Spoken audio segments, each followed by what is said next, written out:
हाय everyone, मैं Vishal Kantaranga from the team the right admission private limited. तो आज मैं आपके साथ डिस्कस करने वाला हूँ नीट 2023 काउंसलिंग रिव्यू के बारे में।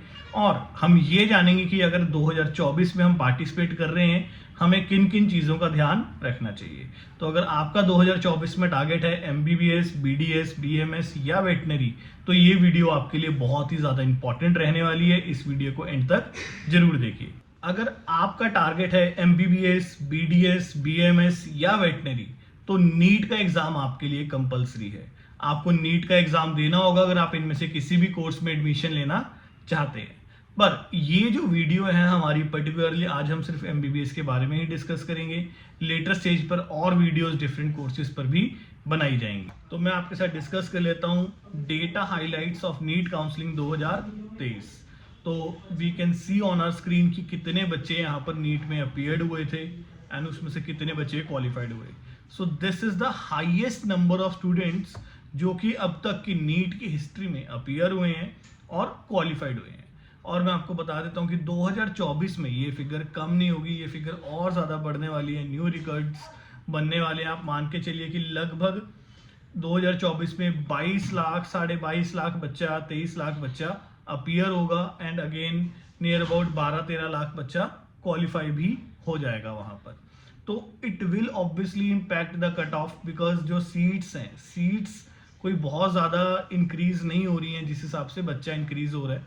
तो आई थिंक कि भी अगेन आपको इस साल बहुत हाई कट ऑफ देखने को मिलेगी, बहुत हाई कंपटीशन देखने को मिलेगा। तो आपको इन फैक्टर्स को ज़रूर कंसीडर करके चलना चाहिए। अगर मैं बात करता हूँ वहाँ पर कि जो गवर्नमेंट कॉलेजेस हैं AIQ के थ्रू, वहाँ पे 610 का स्कोर रिक्वायर्ड था to get a government seat, जो कि पिछले साल से अप्रॉक्सीमेटली 14 मार्क्स ज़्यादा था। और मेरे को लग रहा है अब अपकमिंग ईयर में अगेन ये जो कट ऑफ है for the government college through AIQ, ये अगेन बहुत ज़्यादा बढ़ने वाली है आपके लिए।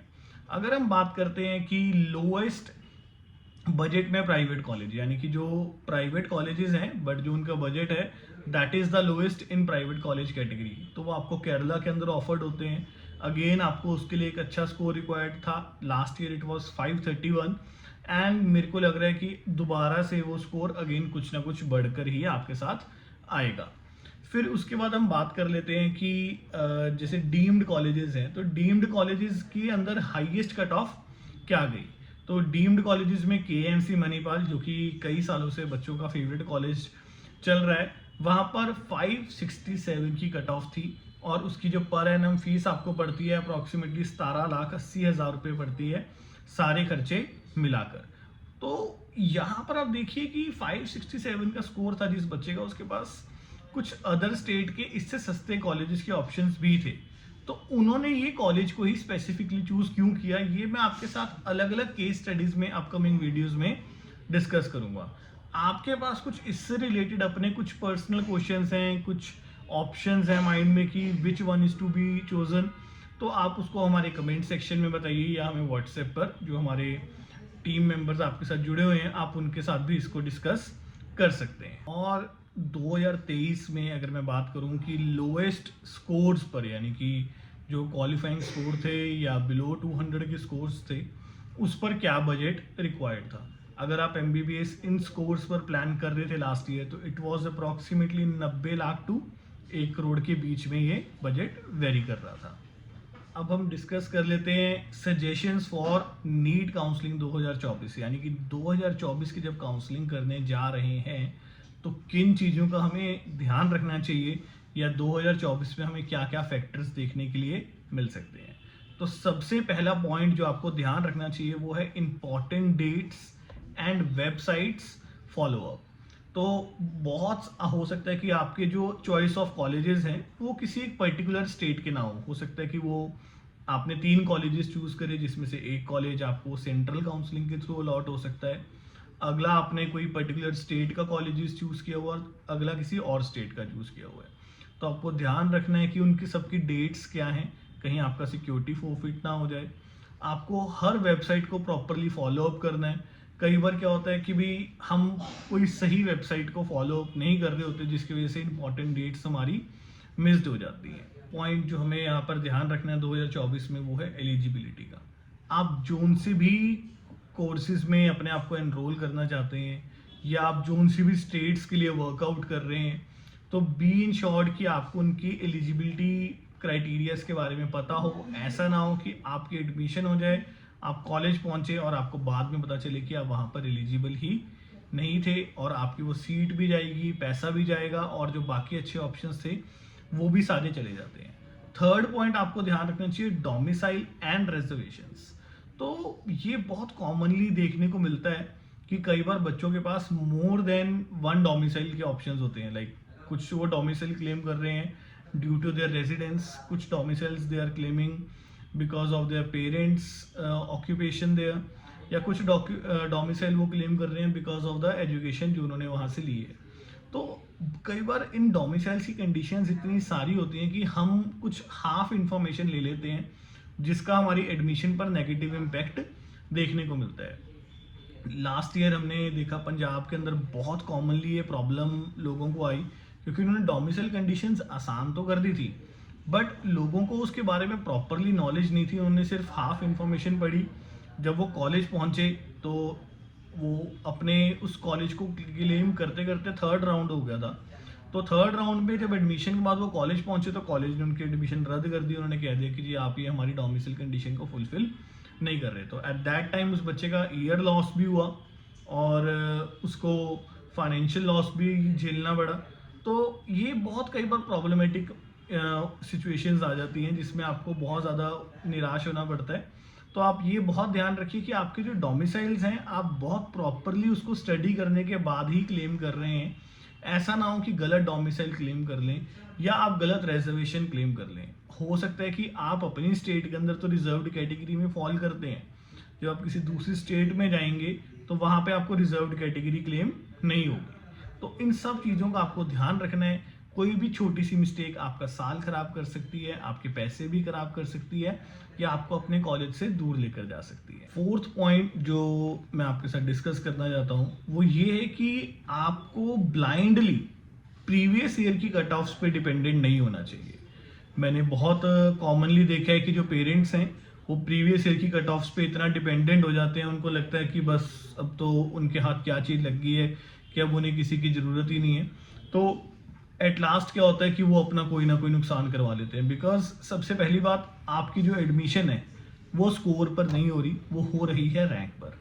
तो इतने सारे बच्चे बढ़ने की वजह से क्या हो रहा है कि हर स्कोर पर अप्रॉक्सीमेटली 8-10 हज़ार रैंक का डिफरेंस भी आपको देखने को मिलता है। कई बार इससे ज़्यादा रैंक का डिफरेंस भी आपको देखने को मिलता है वहाँ पर। तो आपको ये ध्यान रखना है कि स्कोर ही सिर्फ एक क्राइटेरिया नहीं है। यस, स्कोर एक भी क्राइटेरिया है, यानी कि जैसे कि 10 क्राइटेरियाज हैं, जो 10 फैक्टर्स हैं जो हमको एक एडमिशन सिक्योर करने में मदद कर रहे हैं।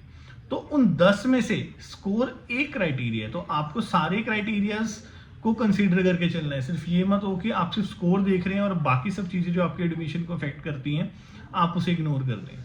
तो सिर्फ स्कोर के ऊपर ब्लाइंडली रिलाई मत करें, बाकी सारे फैक्टर्स को भी साथ साथ स्टडी करते रहना चाहिए, तभी आप अपने अच्छे कॉलेज में एडमिशन सिक्योर कर पाएंगे। मैं आपके साथ डिस्कस करूंगा कि अपनी फाइनेंशियल प्लानिंग्स को बहुत प्रॉपरली करिए।